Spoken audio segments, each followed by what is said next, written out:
Hola, ¿qué tal amigos? Hoy es martes 16 de julio, 10:03 marca el reloj aquí por Centroamérica. Bienvenidas y bienvenidos al www.radiovictoriagt.com, que generamos contenido de diversa índole desde lo que se llama Centroamérica, específicamente desde las comunidades en resistencia organizadas en el movimiento Codeca en Guatemala, país. Para hoy vamos a tener un formato un tanto diferente.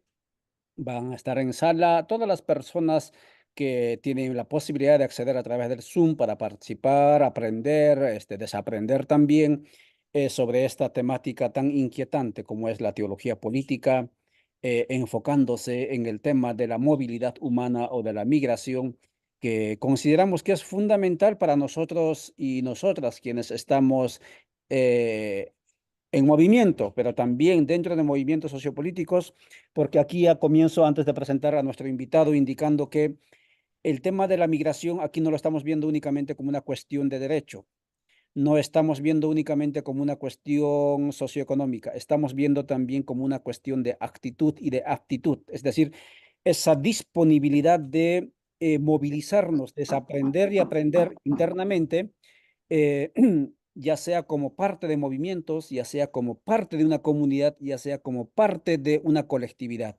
Porque lo que ocurre en nosotros, amigas y amigos, es el tema de, en la medida en que pasa el tiempo, tendemos a afianzarnos, tendemos a enquistarnos, a enraizarnos, a envejecer intelectual y espiritualmente.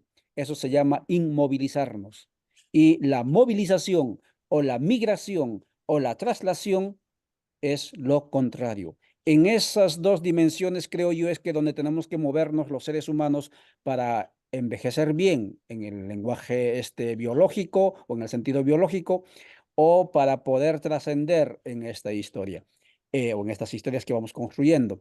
Entonces, ese es el sentido de nuestro enfoque hoy. Queremos reflexionar sobre el tema de la migración como países, como pueblos, como colectivos expulsores o emisores, digamos, de comunidades completas de migrantes hacia los Estados Unidos, hacia diferentes partes del mundo, que somos alrededor de 4 millones de, por ejemplo, de origen guatemalteco en los Estados Unidos, pero también queremos abordar esta temática como parte de un movimiento social que esa situación de la migración nos tiene que interpelar para poder preguntarnos, para poder cuestionarnos el tema de nos estamos enquistando, afianzando, petrificándonos, institucionalizándonos o seguimos en esta actitud de movimiento, siempre en movimiento, ¿sí? Pensamiento transformador, espiritualidad transformadora, siempre transformando. Esas son las cuestiones a donde nos tiene que llevar esta cuestión de la migración y teología política. Por eso, el objetivo en el fondo es afianzarnos en la mística política. No soy yo el que va a hablar, son 16 minutos. Por favor, Rodolfo Ascanio, él es teólogo e investigador. Lo conocimos a través de un contacto de un colega de Ñaui que impulsa Ñaui desde Argentina, el Claudio Ramírez, un teólogo. Si está por aquí, pues seguramente lo agradecemos mucho los contactos. Y nos conectó y entonces fue cuando conversamos con él y él nos dice que estoy trabajando el tema de la migración y soy teólogo y entonces nos inquietó porque normalmente no es fácil encontrar personas que desde su expertise, digamos, como de doctrinas tan ortodoxas como puede ser la teología, trabajando el tema de la migración, que es, como digo, el sentido, digamos, la otra dimensión de la movilidad, ¿no? De la siempre innovación, como puede ser la migración. Ascanio es de origen colombiano, ya dije, tiene su especialidad en el tema de teología, pero también en el tema de la investigación y sobre migraciones, y actualmente trabaja en la Universidad de El Salvador, el famoso UCA, y este es un adelanto porque a partir del día 22 va a estar en Totonicapán hasta el 27 que va a salir desde el Jutiapa, es decir, esta es una primera parte de su presencia, digamos, con sus conocimientos, con su reflexión, etcétera, hacia las comunidades en resistencia del movimiento Codeca y de otros, que va a durar más o menos hasta mediodía su participación en preguntas, etcétera. Y luego el día lunes va a estar en Totonicapán, martes en Nevaj, jueves en Guatemala Ciudad, viernes en Santa Rosa y sábado cerrando 27 en Jutiapa. Así va a estar Rodolfo Escanio, como decimos, y con eso termino. Nuestros invitados a esta pantalla de www.radiovictoriagt.com son personas acrisoladas en las calles y en los gabinetes. O sea, Ascanio viene de investigaciones, digamos, como acabo de decir, teología y movilidad humana, pero también no le rehúye a tener polvo, tierra en los zapatos, y es por eso que va a estar corriendo en las comunidades haciendo esta segunda fase de este espacio de reflexión. Rodolfo, adelante por favor con tu presentación, con tu ponencia. Tienes el tiempo de 1 hora y media más o menos para platicar con nosotros, para darnos tu reflexión, tu conocimiento a raíz del tema que estamos abordando, y luego habrá preguntas de parte de los participantes en sala, pero también de los que nos siguen en las redes sociales. Y ya, reitero el agradecimiento a nombre de las comunidades en resistencia del movimiento Codeca, que sacas tu tiempo y tu actitud de estar disponible para aprender y desaprender con nosotros. El micrófono es tuyo, por favor, Rodolfo. Bueno, muchísimas gracias para ustedes. Creo que gracias por invitarme. Realmente es una experiencia muy importante para mí. Y más, como decías, empolvarme, salir a las comunidades, no solamente como una forma de aprendizaje, retroalimentación, sino como también una forma de devolver ese aprendizaje que yo he tenido gracias a las comunidades. El que es investigador a veces no solo aprende a través de los libros, sino de las experiencias, de los encuentros. Y creo que eso es parte fundamental de esta espiritualidad que pues, se promueve de la migración, ¿no? El encuentro, la itinerancia genera conocimiento y el conocimiento genera movimiento. No solo se queda en el conocimiento aquí en la mente, sino que se vuelve también un movimiento de transformación social, político, eclesial en muchos aspectos. Entonces, por eso quiero agradecerles muchísimo porque también para mí es una experiencia fundante como cristiano, como teólogo, pero también como investigador. Así que muchísimas gracias. Cuando se me planteaba la pregunta por la migración y teología política, a mí se me venía un subtítulo y dialogándolo con Ollantay también decía, ¿cómo construir espiritualidad itinerante para los movimientos sociales? Y precisamente en los últimos 20 años asistimos a una profundización de la migración en todos nuestros países centroamericanos. Y así como el fenómeno de la migración ha tenido múltiples causas, la manera como se ha abordado por los países involucrados también ha sido polifacética y estructural. Siempre hemos escuchado que migrar es un derecho, pero obviamente esto dista mucho de la realidad de los países de acogida o de destino, como se habla normalmente. A mí me gusta decir países de acogida porque así debiera ser. Pero la realidad es distinta, porque en los países de destino se criminaliza al migrante, hay racismo, xenofobia y aporofobia. Estas han sido las maneras más escandalosas de asumir la migración, deshumanizando al migrante y negando un derecho fundamental del ser humano. ¿Sí? No podemos olvidar, para tener esta introducción, que el ser humano tiene un origen nómada, itinerante y migrante. Los primeros humanos modernos comenzaron a salir de África hace unos 70.000, 100.000 años. Los seres humanos son la única especie conocida que ha podido adaptarse, poblar y alterar significativamente una amplia variedad de regiones en todo el mundo. Obviamente eso genera impactos históricos y ambientales muy importantes. También para América Latina, los pueblos originarios de Amerindia, como se llamaba en su origen, son descendientes de quienes formaban parte de oleadas migratorias provenientes de Asia. Los indígenas asiáticos, si ustedes hacen una investigación paralela con, con los americanos, no solo tienen fenotipos y rasgos físicos iguales, sino que comparten algunos patrones culturales y cosmoperceptivos. Estos hallazgos dejan entrever que la migración ha sido una realidad fundamental del ser humano en toda su historia. Y si la migración está desde el principio de la humanización de todos los territorios, tenemos que preguntarnos, ¿por qué hoy se criminaliza y se limita este derecho humano? ¿Cuál es el papel de la población migrante como sujeto político? ¿Y qué aporta el fenómeno de la migración a los movimientos sociales? Espero que en este diálogo que vamos a tener hoy podamos contestar a estas preguntas desde un recorrido histórico político, teológico y crítico de las migraciones. No solo podemos hablar por hablar, sino que también debemos tener una crítica y autocrítica sobre el tema de las migraciones.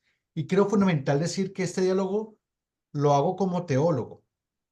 Y claramente el camino se realiza desde el método teológico latinoamericano, que es crítico y decolonial.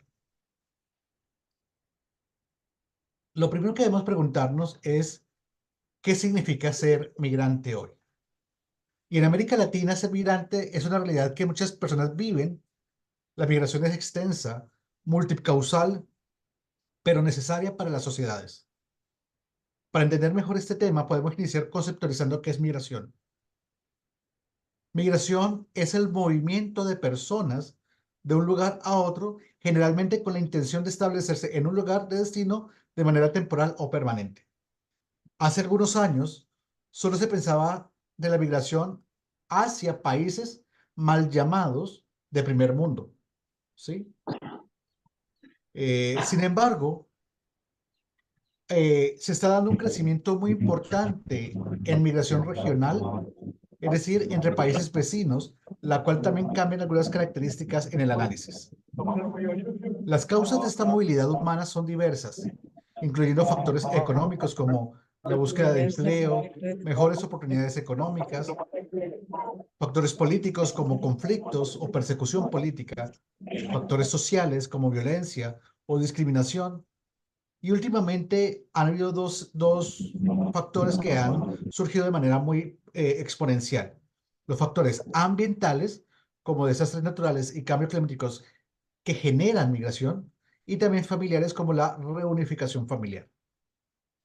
La migración plantea cuestiones importantes sobre derechos humanos, incluyendo el derecho a la libre circulación, el derecho a solicitar asilo, el tratamiento justo y humano de los migrantes y la lucha contra la trata de personas, que también es un flagelo muy importante que viven los migrantes como muchos seres humanos. Estas cuestiones siguen influyendo en políticas públicas de los países de origen, de tránsito, destino, como también de retorno. En este movimiento, los migrantes tienen que vivir prejuicios, discriminación, ya sea por la misma población de los países de tránsito y destino, como de los gobiernos que hacen políticas y acciones para combatir la migración, utilizando en muchos casos discursos deshumanizantes y violentos para rechazar la llegada a su país de personas extranjeras, externas a su cultura, a su color de piel o raza. Y esto lo digo muy importante porque son muchas veces causales de esta violencia hacia los migrantes. En los últimos años, las investigaciones sobre los estudios migratorios en los países latinoamericanos son una respuesta crítica al enfoque dado por los países, tanto en tránsito como en el destino, en el que se utilizan, o en el que utilizan el argumento de la seguridad nacional para administrar las migraciones mediante políticas de contención cada vez más restrictivas y deshumanizantes. Estas acciones de contención no solo han derivado en dispositivos de control, sino que también han fomentado una criminalización y el racismo hacia personas migrantes. Claramente, esas acciones que llamamos de administración de las migraciones permiten comprender cómo se entienden las migraciones en la actualidad y dejan entrever también las diferencias con las causas de la migración en los países de origen. Normalmente son dos enfoques totalmente diferentes. Uno que es de, de económico, social, lo han llevado al ámbito de la seguridad nacional. Creo que esa ruptura ha sido muy importante en las investigaciones y la forma del trato hacia los migrantes. Esta administración de la migración ha cambiado en los últimos 20 años, pues a partir del 11 de septiembre de 2001, los ataques a las Torres Gemelas y el Pentágono en Estados Unidos, las políticas de diversos países de destino están siendo reevaluadas a través del lente de la seguridad nacional. Y eso implica la comprensión del migrante como una persona que atenta contra la seguridad de los países. Por lo tanto, desde el ataque a los Estados Unidos se creó una narrativa anti-migrante, exacerbando no solo en Estados Unidos, sino en otros países de tránsito y destino migrante, el nacionalismo. Y eso hay que tenerlo mucho cuidado porque ya tenemos historia con esta forma de vivir la política, desde un nacionalismo. Y es que eslogans, y ahorita se escucha muchísimo esto, eslogans como Make America Great Again, ¿no? Puede ser uno de los tantos métodos narrativos para configurar una administración de la migración desde la lógica nacionalista, excluyente, que criminaliza lo diverso, niega los derechos de los migrantes y promueve directa o indirectamente racismo y xenofobia. Ahora, como un segundo punto, creo que debemos preguntarnos si se entiende la migración como un derecho inherente al ser humano, aunque no está reconocido explícitamente en los principales instrumentos internacionales del derecho humano. Que la migración pueda considerarse como un derecho inherente al ser humano, no podemos desconocer algunos argumentos que se dan a favor y a partir de estos. Los desafíos también son necesarios ser abordados y lo vamos a hacer en esta ponencia. El dilema que existe entre aquellos que ven o invocan el derecho a migrar como los que no, impactan directamente tanto en las políticas migratorias que implementan los países, como en la protección que se debe dar a quienes realizan esta actividad, los migrantes. Y es que a grandes rasgos, los que abogan por que sea un derecho humano se fundamentan en el ius naturalismo, es decir, afirman que los derechos humanos le pertenecen al ser humano por el simple hecho de su condición humana, que su dignidad proviene de su origen natural y que no depende en absoluto de nada ni de nadie para existir o ser reconocida, pues le es inherente.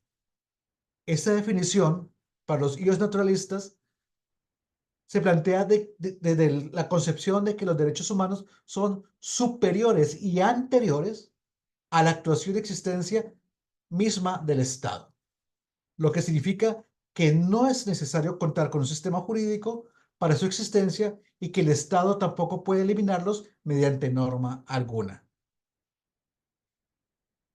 Esta concepción del derecho humano como algo natural del ser en la migración tiene un problema muy complejo a nivel internacional. Y es que, aunque es cierto que la movilidad humana se puede ubicar en el derecho natural, se enfrenta con un marco internacional que no acaba de incluirla como un derecho humano. Más aún, el enfoque generalizado entre los gobiernos y un buen sector de la sociedad de los países de destino considera a los flujos migratorios como un problema y no como un fenómeno.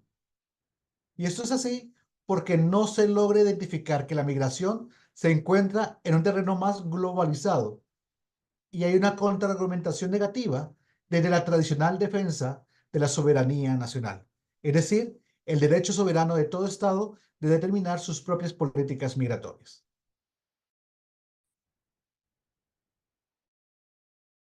Esa concepción ha sido muy criticada, obviamente, y en los últimos años el tema del nacionalismo, el tema de la seguridad nacional se está uniendo a tal punto de que puede llegar a ser una sola.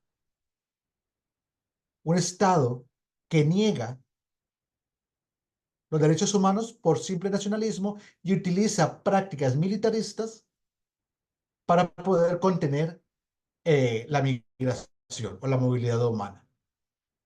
Autores muy importantes como Pedro Ojeda han considerado que uno de los derechos humanos esenciales de la dignidad del hombre lo es la libertad de circulación y desplazamiento tanto en el ámbito territorial nacional como en el orden internacional. Y en ese sentido son concomitantes y están íntimamente ligadas las ideas y los conceptos de derechos humanos y migración. No podemos eliminarlos, no podemos desarraigar esos dos conceptos, derechos humanos y migración. Sin embargo, si bien no existe un derecho humano a migrar a nivel internacional como política, sí existen desde luego derechos, derechos humanos de los migrantes, que los protegen ante violaciones a estos en distintos momentos del proceso migratorio, desde la preparación para la migración, la partida, el tránsito y todo el periodo de estancia y el ejercicio de una actividad remunerada en el estado de empleo, así como el regreso a su estado de origen. ¿sí? Situando en esta situación como un problema el derecho a migrar, aun cuando se proteja al migrante, a la persona. Pero el problema es mucho más estructural. Y eso es lo que yo quiero hacer notar acá. Ese pecado estructural que está realmente violentando los derechos del ser humano por el simple hecho de ser ser humano. Los defensores de este derecho a migrar sostienen que los derechos humanos fundamentales como la libertad de circulación deben aplicarse a todas las personas independientemente de su nacionalidad. Eso implicaría entender derechos como el libre tránsito, el trabajo y la participación política más allá de la ciudadanía nacional. La migración como derecho humano cuestiona la división del mundo en estados soberanos y propone una visión más cosmopolita, donde la humanidad forme una sola comunidad política.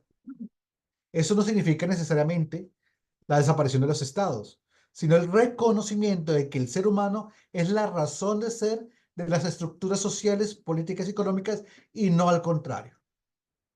Aquí pone un énfasis antropocéntrico, en la cual el ser humano es el centro de la razón de ser de los estados. Y esto tiene que respetarse por ser también naturalista. Reconocer la migración como un derecho humano busca, obviamente, incluir a grupos históricamente excluidos, como los migrantes, en ese goce pleno de sus derechos. Esto implica cuestionar visiones contractualistas de la ciudadanía que condicionan el ejercicio de derechos al cumplimiento de obligaciones. En resumen, los principales argumentos a favor de considerar la migración como un derecho humano se basan en la universalidad de los derechos humanos, el cuestionamiento de la división de los estados-nación y la inclusión de grupos marginados como los migrantes.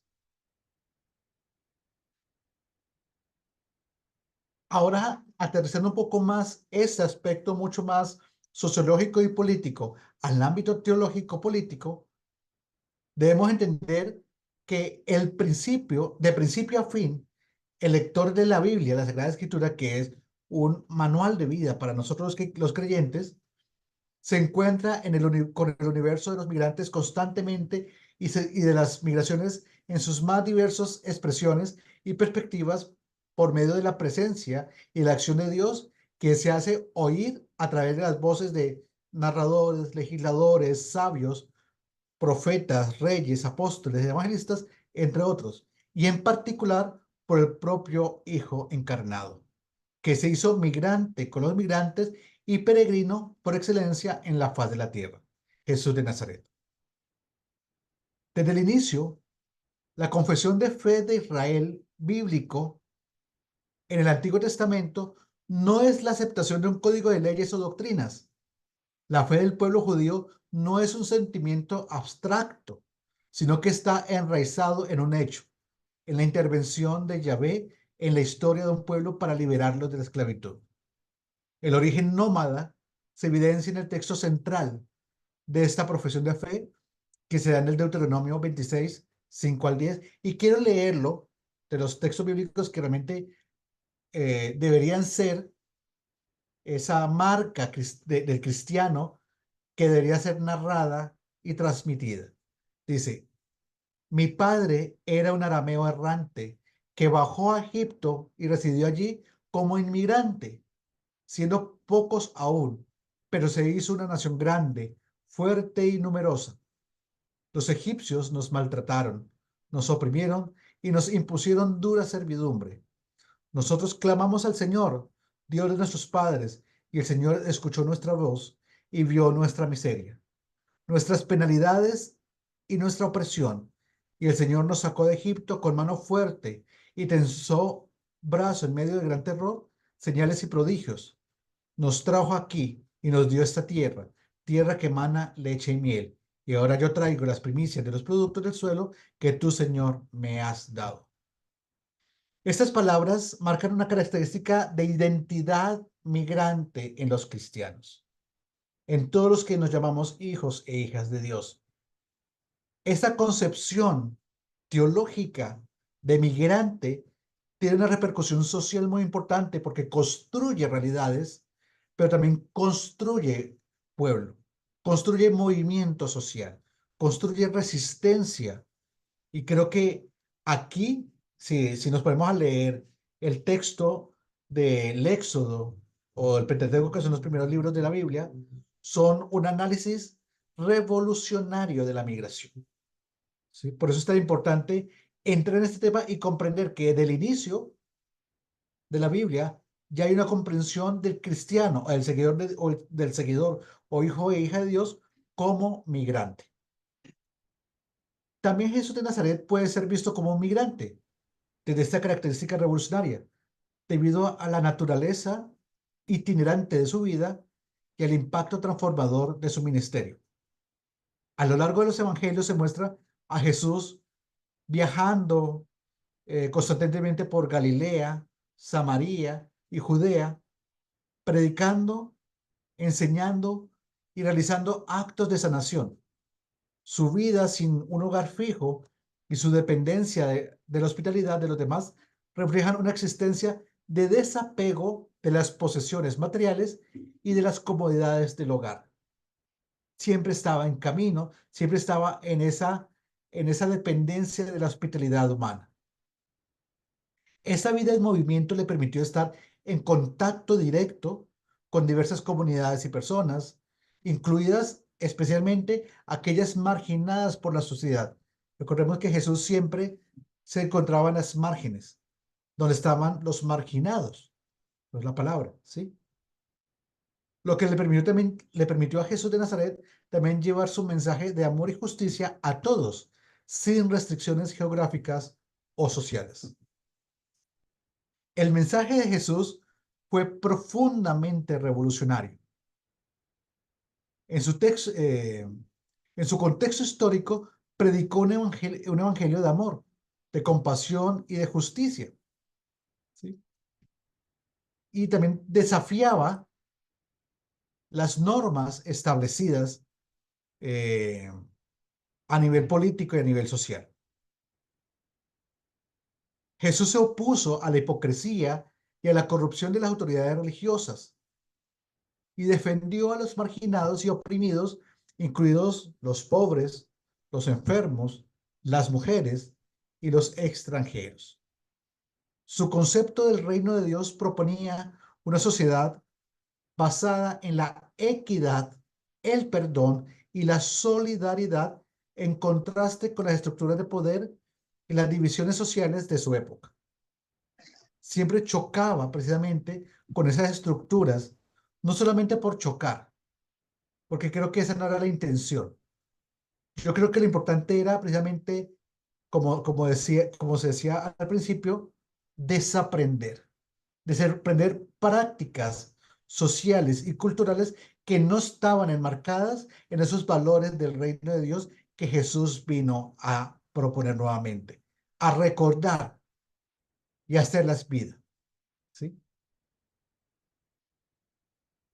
Su concepto del reino de Dios proponía una sociedad basada en la equidad, el perdón y la solidaridad, en contraste con las estructuras de poder y las divisiones sociales de su época.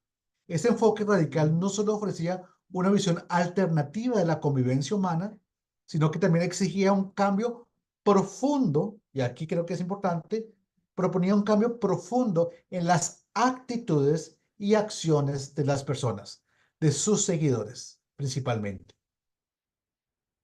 Además, Jesús mostró con su vida y enseñanzas que la transformación social y espiritual están intrínsecamente ligadas. Al vivir una vida itinerante, Jesús modeló una forma de vida que valoraba el desapego de las riquezas materiales y la dependencia de Dios para las necesidades diarias. Su ejemplo inspiró a sus seguidores a adoptar una mentalidad de ciudadanía universal. Y quiero que nos quedemos con ese concepto, en donde todos los seres humanos son vistos como hermanos y hermanas, independientemente de sus orígenes. Esta perspectiva revolucionaria desafiaba las fronteras y las divisiones impuestas por la sociedad, promoviendo una visión de un mundo más justo y más inclusivo. En resumen, Jesús de Nazaret, a través de su vida y mensaje, encarnó una espiritualidad itinerante y el activismo social y político, estableciendo un modelo para aquellos que buscan vivir de manera auténtica y comprometida con la justicia y la compasión. Eso no se queda allí, obviamente, sino que como respuesta, como resultado, como consecuencia de esta vida de Jesús de Nazaret, eso también se traslada a los primeros cristianos. Y es que en las primeras comunidades cristianas encontramos numerosos ejemplos de migrantes, ya que el cristianismo primitivo se extendió rápidamente por diversas regiones y sus seguidores a menudo se desplazaban por razones de misión, persecución o búsqueda de nuevas oportunidades. Los apóstoles de Jesús son quizás el ejemplo más prominente de migrantes en las primeras comunidades cristianas. Y es que tras la resurrección de Jesús, los apóstoles fueron enviados a diferentes partes del mundo conocido para difundir el evangelio.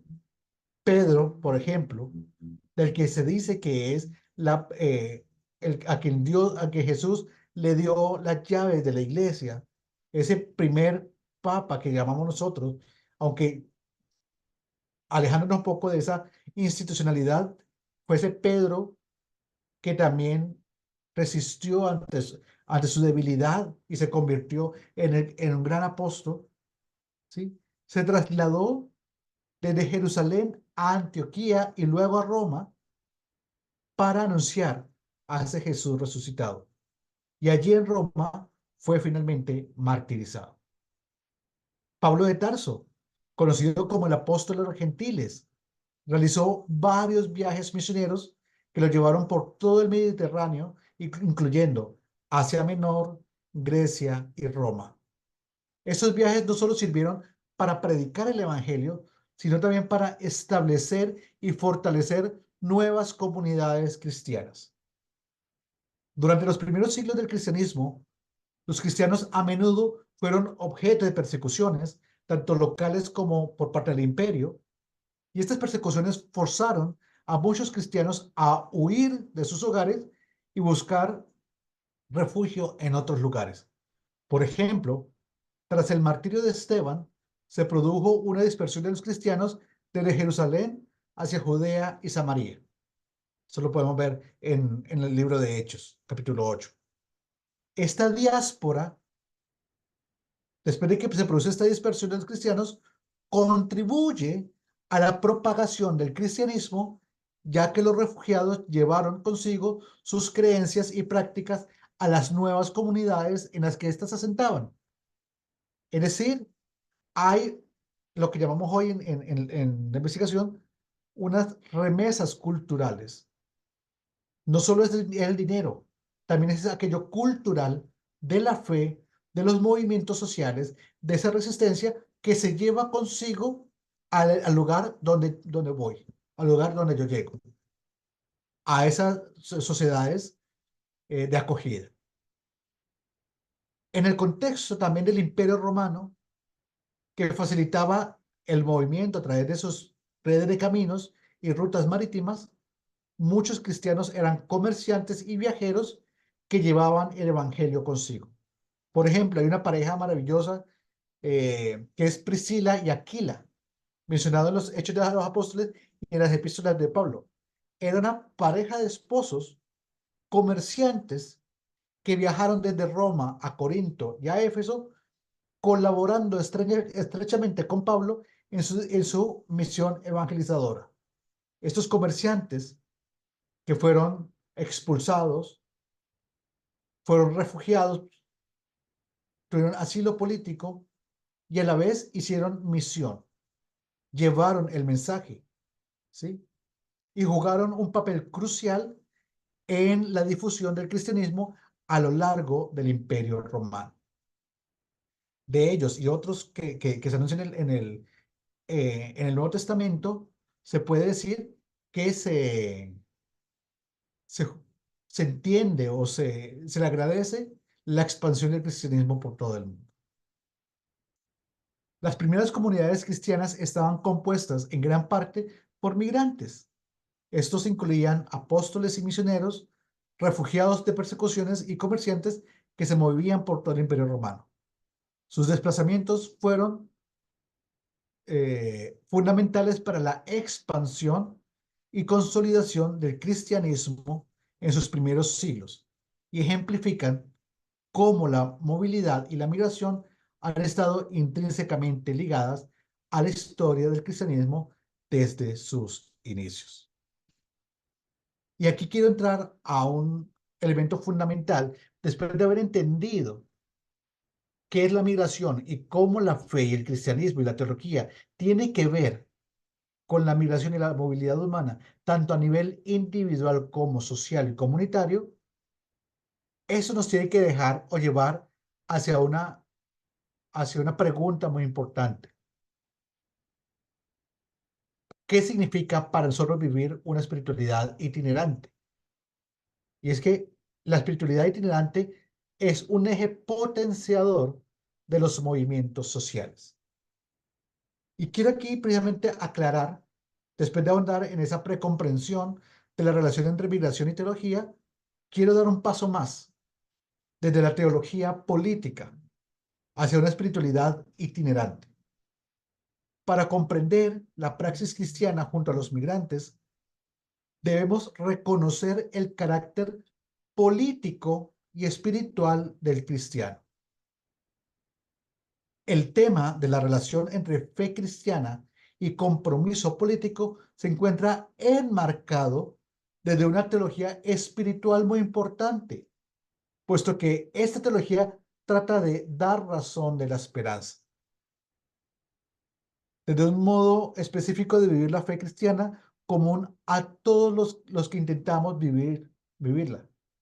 Fe y política, es decir, fe que se realiza en una praxis de compromiso con la política como una forma de actuar hacia la transformación de la historia en una constante aproximación al reino de Dios, es la forma como algunos hombres y mujeres viven su profesión de fe en el Dios y Padre de nuestro Señor Jesucristo.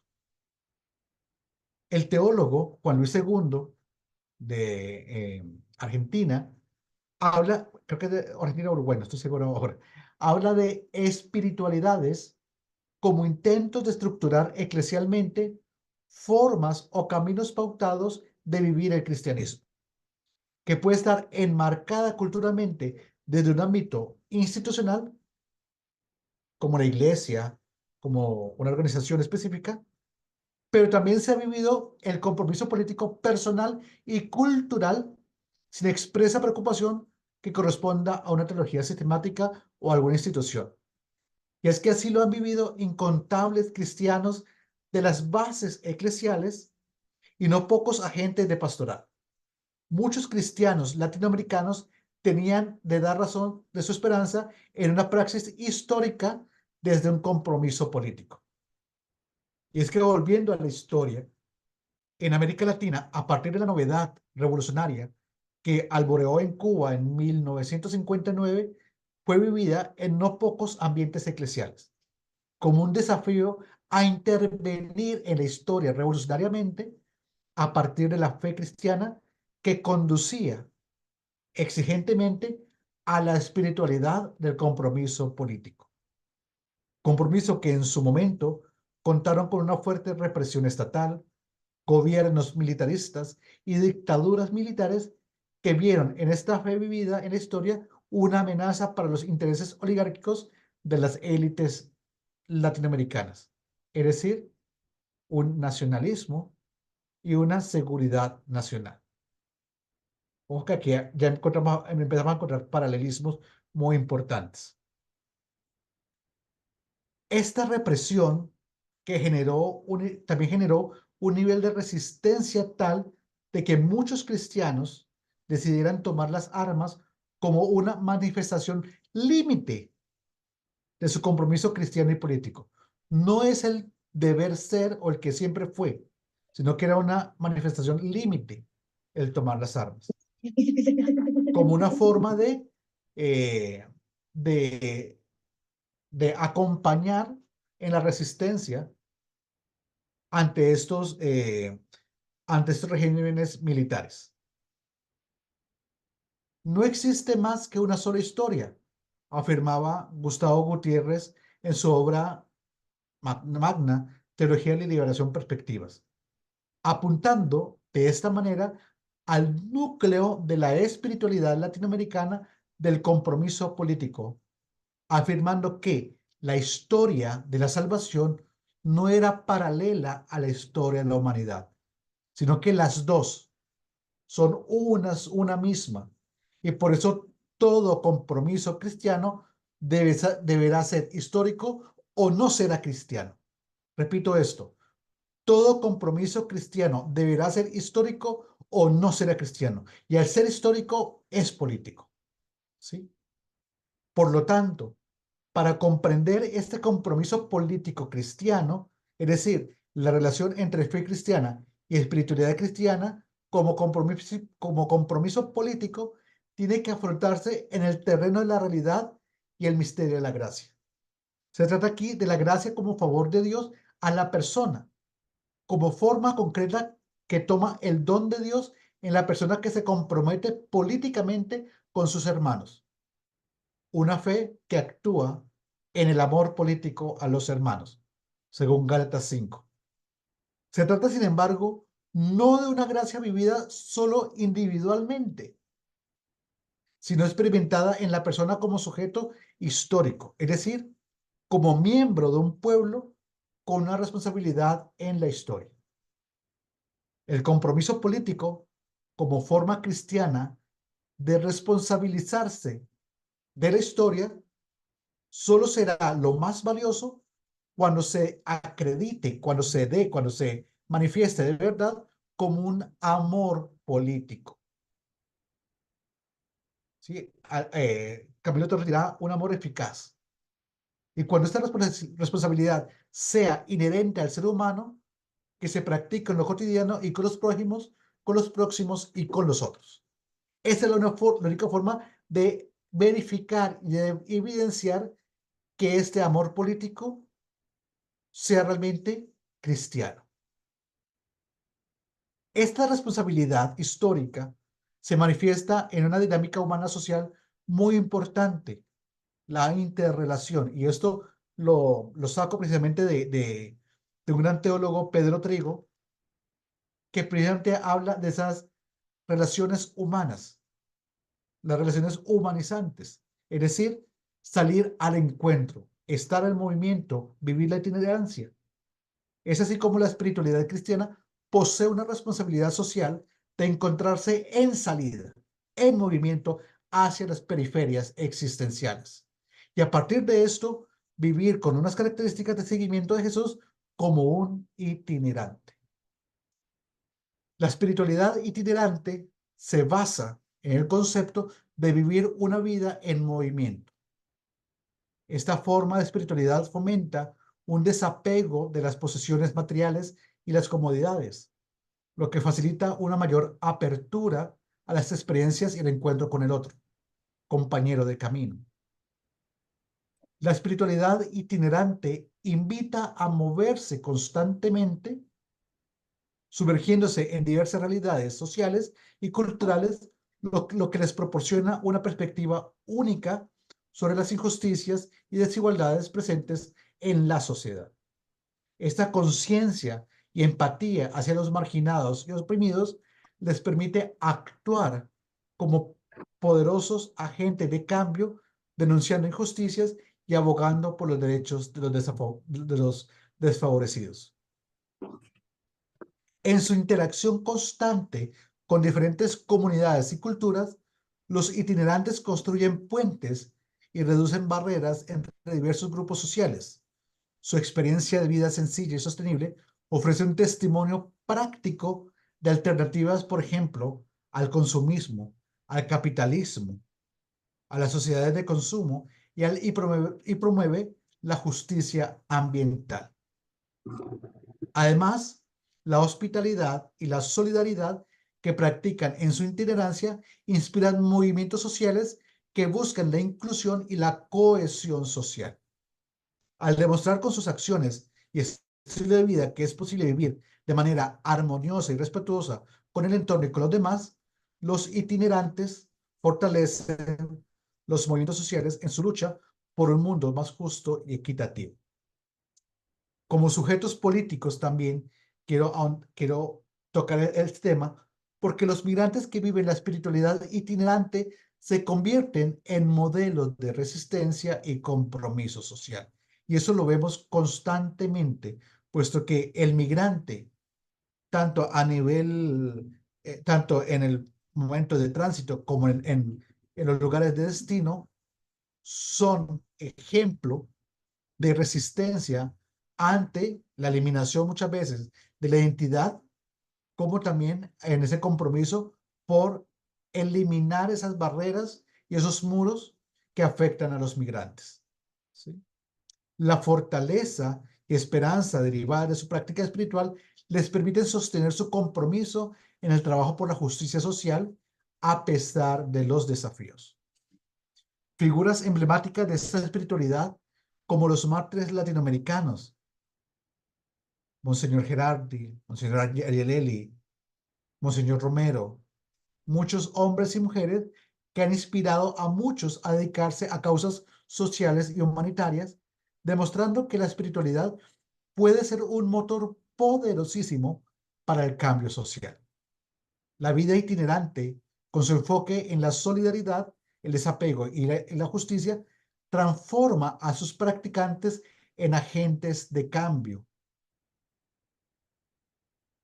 que a través de su ejemplo y acciones potencian los movimientos sociales y se posicionan como sujetos políticos influyentes en la búsqueda de un mundo más equitativo y compasivo.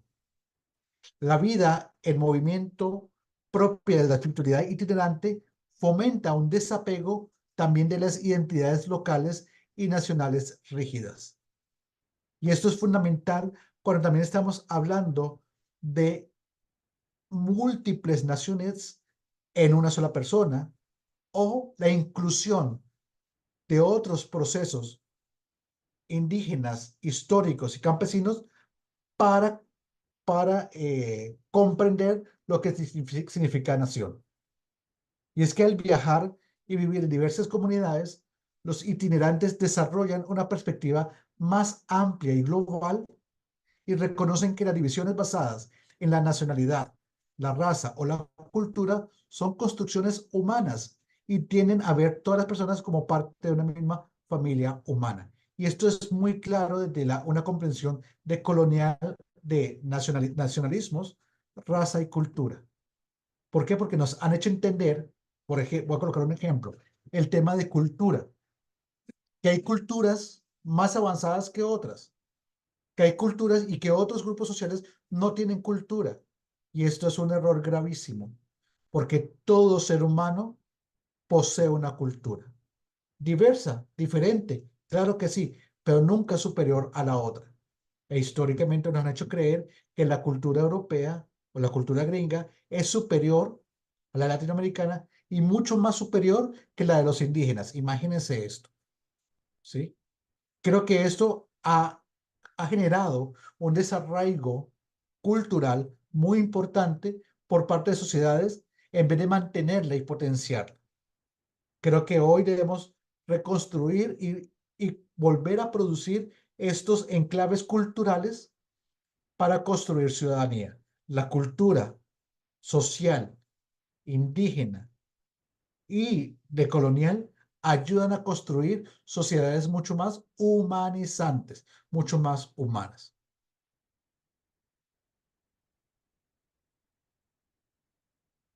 Este desapego también facilita una mentalidad de ciudadanía universal, donde todos los seres humanos son vistos como iguales independientemente de sus orígenes.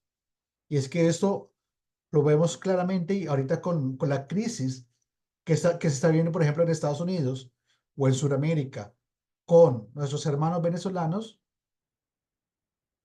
empezamos a crear división. Nosotros somos y ellos son.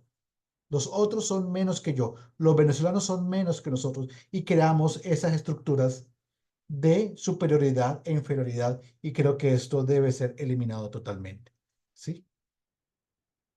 La espiritualidad itinerante transforma a los individuos de meros espectadores a sujetos activos de cambio mediante una profunda autoconciencia, empoderamiento y conexión con los demás. Y aquí está la tarea para nosotros también. Al estar en constante movimiento y encuentro con diversas realidades, los itinerantes desarrollan una comprensión más rica de sí mismos y del mundo, lo que los impulsa a ver su vida como una oportunidad para influir y transformar positivamente su entorno. Este empoderamiento basado en la dependencia de su conexión espiritual y la superación de desafíos se traduce en una mayor responsabilidad hacia el mundo, motivándolos a actuar en lugar de observar pasivamente. Además, la experiencia de la itinerancia fortalece la solidaridad y la empatía.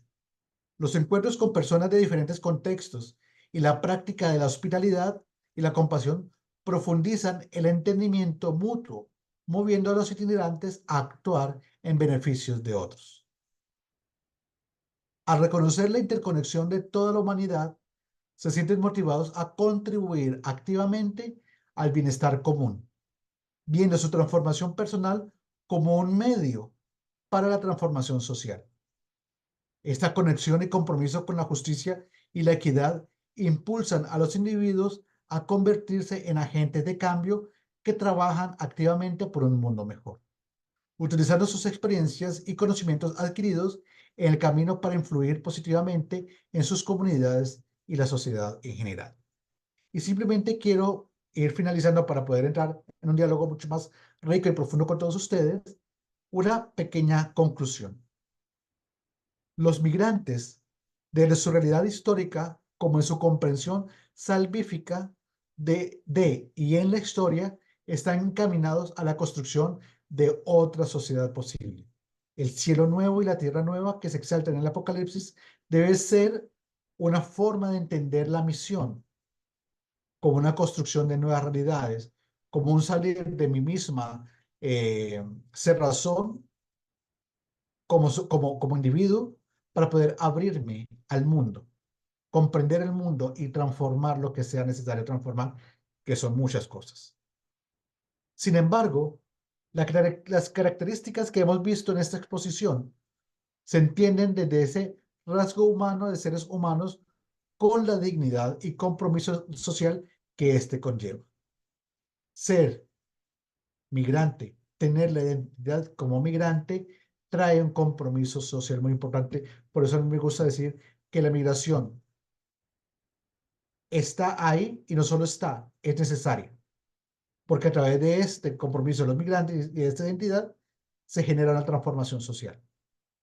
Cambiar la mentalidad de los gobiernos exige mantener una espiritualidad revolucionaria en salida, abierta al encuentro con los otros, diversos pero unidos en resistencia. Plantear los desafíos puede llegar a ser fácil. Aquí lo estoy hablando, ¿no? Lo difícil es vivirlos, buscar formas y estrategias para lograrlo. Pero estamos llamados a vivir esta espiritualidad desde el conocimiento, pero también desde el amor político por el prójimo. La búsqueda por el reconocimiento del derecho a migrar conlleva una praxis comunitaria, desde unos valores y principios que, como hemos visto en esta exposición, deben incluirnos como cristianos comprometidos por una liberación, llamados a ser seguidores de Jesús y mandados en misión a itinerar en el mundo y con el mundo, construyendo otro mundo posible. Quiero dejarlo ahí por ahora, ya después entraremos en más diálogo para las preguntas y comentarios y también cuando estemos en los territorios. Así que muchísimas gracias por escuchar. Muchas gracias, Rodolfo, por tan rico y sustanciosa presentación. Y claro, varios conceptos nos quedan en el tímpano y seguramente van a ir anidando en el sentir pensar. para seguir moviéndonos hacia la transformación de voluntades personales y también colectivas. Espiritualidad de la itinerancia como una actitud de salida, como una actitud de encuentro, como una cuestión, una apuesta por la liberación, etcétera, etcétera, nos desafían. Tenemos en la sala algunos compañeros, no sé si tienen preguntas, comentarios, reacciones. Allí había alguien que levantaba la manita hace unos minutos atrás, no sé si todavía está. Voy a ponerme en galería a ver. No veo ninguna manita levantada. Y si hay preguntas, pues adelante de la sala. Y si no, yo te planteo algunas inquietudes también que desde donde estamos, pues tenemos también. Adelante si tienen preguntas, compañeros. Y si no se animan, entonces yo voy dejando, voy a activar cámara, voy a ir dejando tal vez alguna cuestión. Planteabas el tema de lo último que decías, la, el migrante como, o la migración y el migrante como una identidad. En el movimiento Codeca tenemos y también es parte del movimiento colectivos de migrantes de origen guatemalteco en los Estados Unidos. Em, allí, una de las razones de ser de estos colectivos en diferentes estados no es únicamente canalizar los fondos, si acaso con el tiempo, a través de políticas públicas, los fondos económicos de las remesas, no es únicamente expandir al movimiento Codeca hacia los Estados Unidos, sino también es enviar remesas espirituales, remesas en esto que decías de la actitud, de la identidad. ¿Por dónde tiene que ser la apuesta, digamos, del Codeca migrante en los Estados Unidos de cara a los Codeca en los países en este caso, de origen o de en Guatemala, pero también puede ser una experiencia para el resto de los países del continente que viven esa misma, esa misma experiencia, ¿no? De esperar remesas, ya no solo arquitectónicas, ya no solo económicas, sino también a nivel ético espiritual. ¿Nos puedes ahondar algo sobre eso? Claro que sí, y creo que es importante tener en cuenta que el migrante que sale para Estados Unidos, Canadá, Italia, que son como esos países donde más se llega desde Centroamérica, tienen una lógica muy importante anticultura. Y es que cuando alguien va hacia Estados Unidos, por ejemplo, quiere vivir el sueño americano, que es una fantasía, convirtiéndose en gringo, un latinoamericano agringado, digámoslo así, ¿sí? ¿Y esto qué genera? Una pérdida de identidad. Yo soy salvadoreño, yo soy guatemalteco, yo soy colombiano y llego con mi cultura a enriquecer la cultura del lugar de destino, no a eliminar mi propia cultura. Y por eso voy a hacer una crítica aquí que a mí realmente me, me, me genera hasta dolor saber que migrantes latinoamericanos y centroamericanos llegan a Estados Unidos a ponerse una gorra de Donald Trump, el gran anti-inmigrante, hoy en contra de los migrantes y de las migraciones centroamericanas, que criminaliza a los migrantes centroamericanos, pero llegan allá con tal de estar y convertirse en un estadounidense más, a generar o a vivir una cultura que no es propia. Empezando por esa disposición de eliminar mi cultura, creo que por ahí no puede ir la respuesta. La respuesta tiene que ser la interculturalidad. Lo que nos pide es cómo dialogan las culturas para poder enriquecer las dos culturas. No solamente la que yo llego allá, sino que puedo aprender y traer a mi propia cultura para mejorarla. Las culturas no son estáticas. Las culturas no son normadas, ¿no? Como que no se puede cambiar, no son dogmas. No, se tiene que ir reconstruyendo. Así fue como se crearon las culturas amerindias, en el diálogo con otras culturas.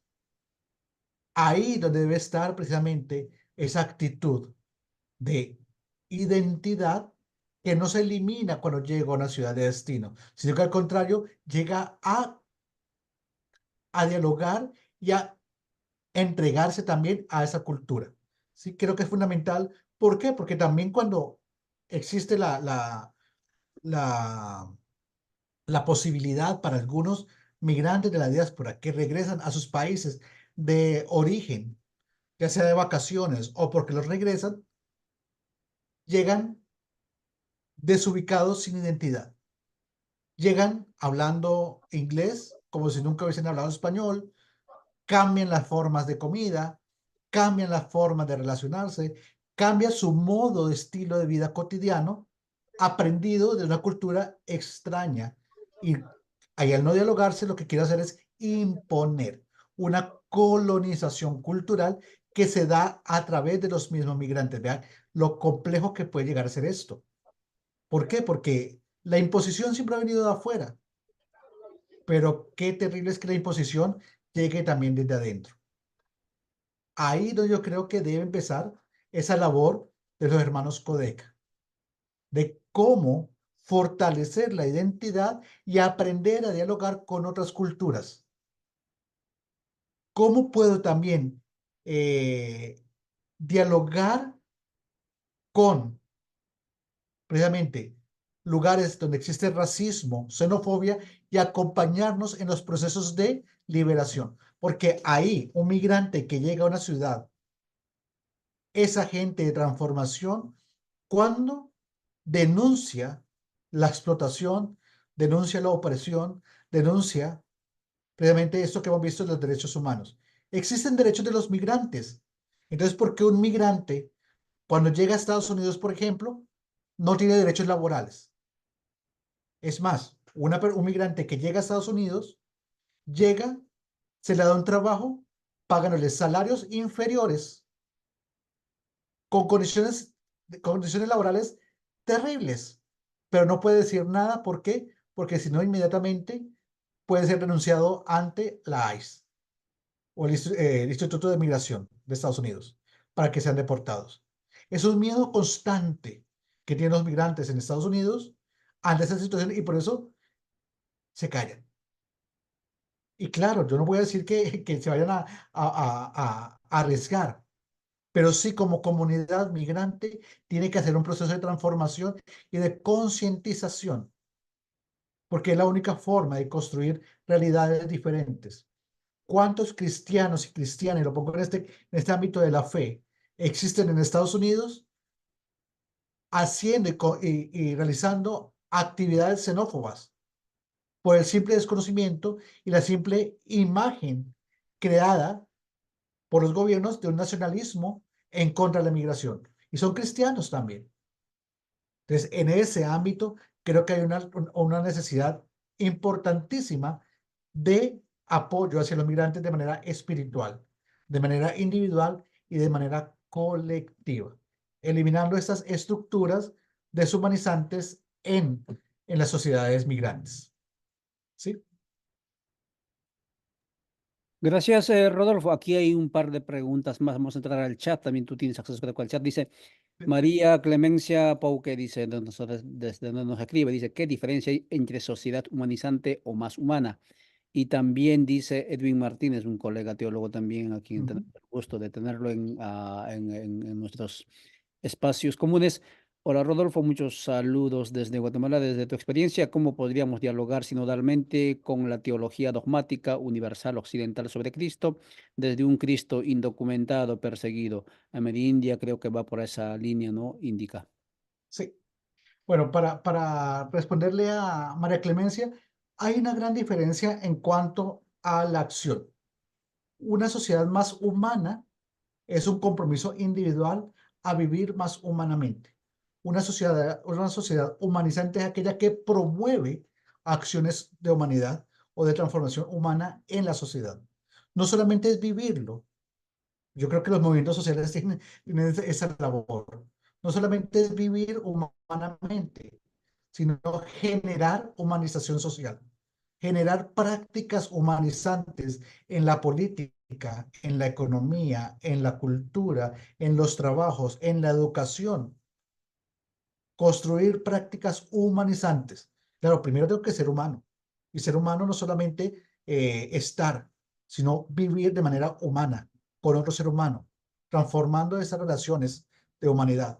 Pero creo que esa tarea fundamental, que para mí es importantísima y por eso me gusta tanto la educación, porque es generar procesos de transformación con los otros, en todos los ámbitos sociales, culturales y políticos, eclesiales también, porque ahorita voy precisamente a la pregunta de Edwin, porque precisamente las prácticas tienen que ser de igualdad con el otro. Cuando no hay ese proceso, estamos en una sociedad perdida. ¿Por qué? Porque seguimos reproduciendo prácticas coloniales de superioridad. Yo soy superior a usted económicamente, por lo tanto, soy superior de usted económicamente, culturalmente, moralmente, éticamente y humanamente. Entonces, creamos esas diferencias sociales que queremos evitar, queremos eliminar precisamente para llegar a una igualdad y una equidad, ¿sí? Claramente, todos somos diferentes. Todos tenemos oportunidades y posibilidades diferentes, pero eso no significa que me haga más que el otro. Es más, si yo tengo la posibilidad, que por ejemplo en mi caso, yo tengo la posibilidad de estudiar, de salir, de investigar y todo esto, pues lo pongo a disposición del otro. Lo pongo a la disposición y dialogo con el otro. ¿Para qué? Para que juntos crezcamos. Yo cada vez que dicto clases, aprendo de mis estudiantes, porque ese es el diálogo de un crítico académico, pero también humano. Las relaciones humanizadoras. Les, les, les, eh, les recomiendo ese libro de Pedro Trigo, Relaciones Humanizadoras. Creo que es fundamental para entender precisamente lo importante que es ese tipo de relaciones de igualdad.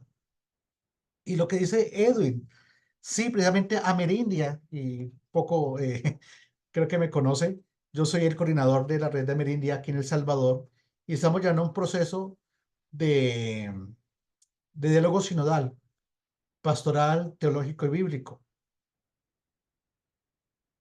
Pero ¿cómo dialogarlo sinodalmente? Creo que es difícil, pero necesario. Empezando por crear diálogo con las instituciones, ¿sí? Por ejemplo, cuando hablamos de sinodalidad, que es un caminar juntos como iglesia, muchos de la iglesia, especialmente los que llamamos los de arriba, los de la jerarquía, no quieren dialogar con los laicos, porque nos tienen de menos, porque el laicado simplemente lleva una misión de extensión de la mano del sacerdote, y no es así. El laico tiene una responsabilidad propia de vocación laical.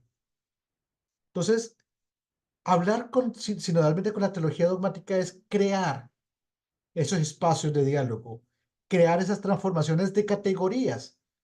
Por ejemplo, en América Latina y Centroamérica se llenó por un camino del fundamentalismo teológico.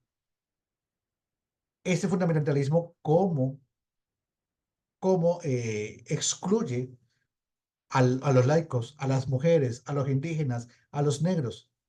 Es impresionante, pero tenemos que entrar en ese diálogo para poder comprender la realidad fundamentalista y poder ir transformando en nuestras propias experiencias, ¿sí? Con mis amigos sacerdotes, yo también lo hablo muchísimo. Sí, tengo amigos sacerdotes que van en la línea de la sinodalidad y, eh, y de ellos hablo, por ejemplo, del clericalismo como un fenómeno sociopolítico muy importante que excluye al otro. Pues bueno, tenemos que entrar en ese diálogo de igualdad, de responsabilidad con la iglesia, porque nosotros, todos los laicos que vivimos esta fe cristiana, por ejemplo, o católica en mi sentido, somos bautizados y bautizadas. Y ese es el eje central de esta comprensión como iglesia, pueblo de Dios, que supera la vocación sacerdotal jerárquica. ¿Por qué? Porque la otra es natural. ¿Sí? Y en ese diálogo, el sacerdote es parte del pueblo de Dios, es uno más del pueblo de Dios. Y creo que ahí es fundamental. Y en esa misma relación, entendemos que en la práctica del Jesús peregrino, indocumentado, perseguido, está también la labor de nosotros, que no contamos con una institución como eje de nuestras vidas. La institución no puede ser el eje de nuestras vidas. La institución debe ser un medio para llegar a esa salvación, a ese encuentro con Dios, ¿sí? Entonces, ahí también creo que es necesario poner las cosas en orden. La institucionalidad está al servicio de, no es el fin último de. La teología está al servicio de. Y la teología dogmática muchas veces se basa en principios ya establecidos y estáticos, cuando no es así. La teología, desde la teología latinoamericana, lo hemos aprendido y tú muy bien lo sabes, Edwin, es acto segundo, porque el acto primero es la realidad, el ver la realidad, comprender la realidad y dialogarla con la realidad para poder transformarla desde la iluminación bíblico-teológica y magisterial y poder transformar esa realidad de manera teológica y no solamente sociológica o política, sino que debe estar ese enfoque trascendental. Si no lo hacemos desde ese lado, podemos transformarlo políticamente, pero ya sabemos lo que puede, pues, lo que puede llegar a pasar, ¿no? Creo que al ponerle ese tinte o esa reflexión teológica, tiene un nivel de trascendencia tal que nos une a esa misión con Cristo crucificado. A mí alguien me decía, uno de mis grandes profesores, cuando hablamos de patrística, me decía, ¿qué significa ser cristiano? Ser cristiano es hablar como Jesús, vivir como Jesús, anunciar y denunciar como Jesús, y si fuese necesario, tener el mismo final que Jesús. Vea qué misión tan grande tenemos nosotros como movimientos sociales y como cristianos en este punto de la sinodalidad. Así que hay que seguir. No sabemos qué viene más adelante con la iglesia, pero ¿la iglesia puede pasar? No sé. Los cristianos van a estar siempre. Los pobres van a estar con nosotros siempre.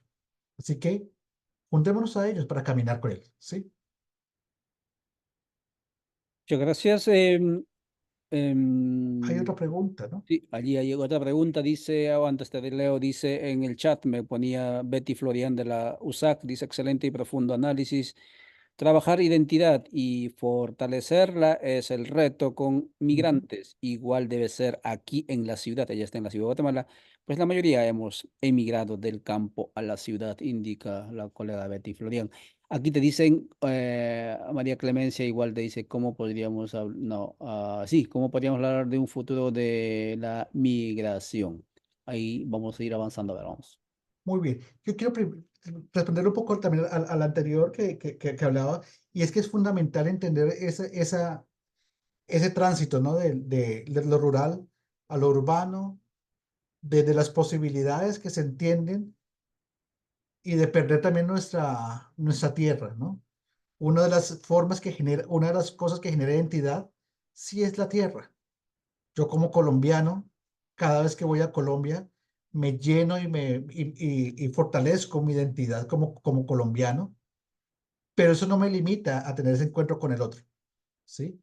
Esta crear identidad es también una identidad flexible, una identidad que dialogue y que aprenda, una identidad que construya realidades y no que limite realidades.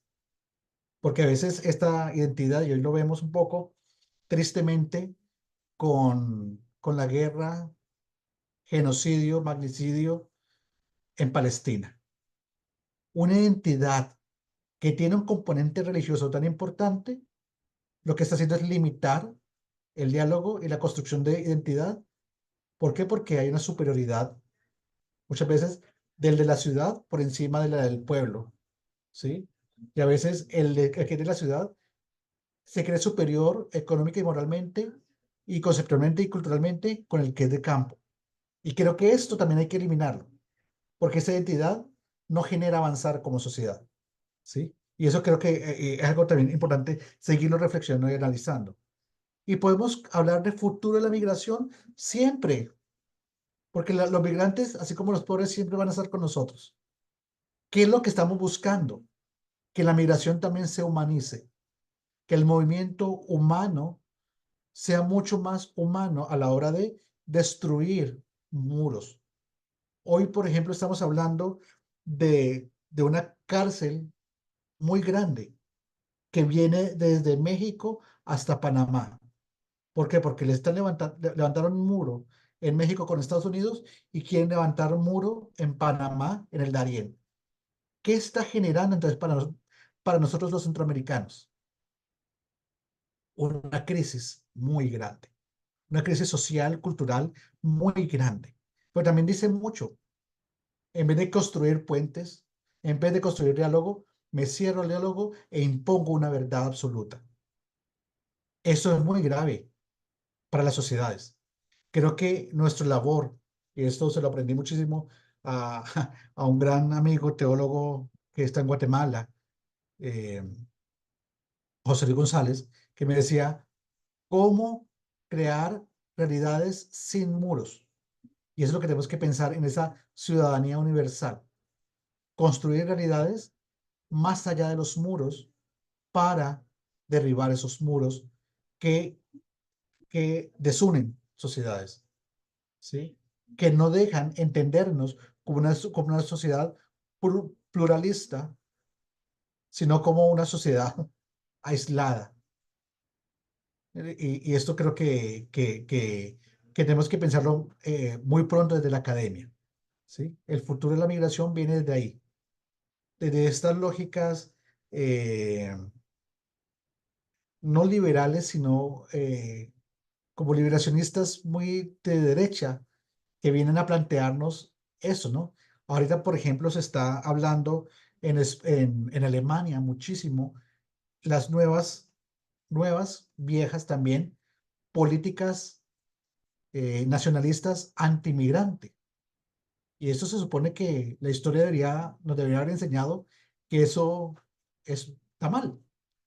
Pero hoy otra vez en Alemania están creciendo partidos políticos ultranacionalistas, anti-inmigrante, y eso tenemos que empezar a abordar porque de aquí se empieza a crear una estructura universalista de la derecha en el mundo.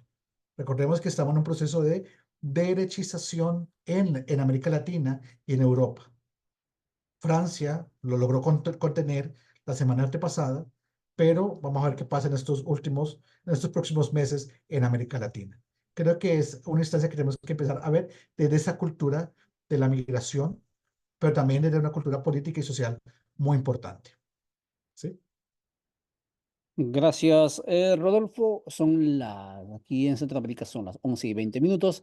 Si gustas, podamos ir cerrando, te vamos liberando de la pantalla y también agradeciendo a todas las personas que han estado con nosotros en el chat, en el Zoom, pero también a todos los que nos estamos siguiendo en Rondas Campesinas del Perú, en Radio Dignidad de Honduras. También saludamos y agradecemos a Minca Comunicaciones Argentina, a Villa La Soberana, obviamente la página de Codeca Guatemala y seguidores de Radio Victoria GT.com.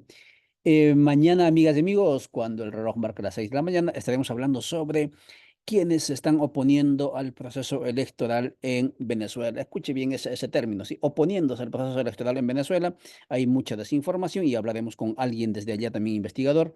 Y mañana en la tarde, a las 3 de la tarde, tenemos la última sesión de nuestro proceso de formación de colonialidades plurinacionales Guamivir, que vamos ya llevando casi como 10 semanas virtualmente y comenzaremos a preparar ya la presencial en Guatemala en octubre. Hasta entonces, pues, muchísimas gracias, Rodolfo. Te esperamos aquí por Guatemala, en los territorios, a la siguiente semana y gracias por tu tiempo y por tu actitud. Y a ustedes, amigas y amigos, si les interesa este contenido, a moverlo pues también en sus núcleos, en sus nichos de redes sociodigitales. Chao, chao.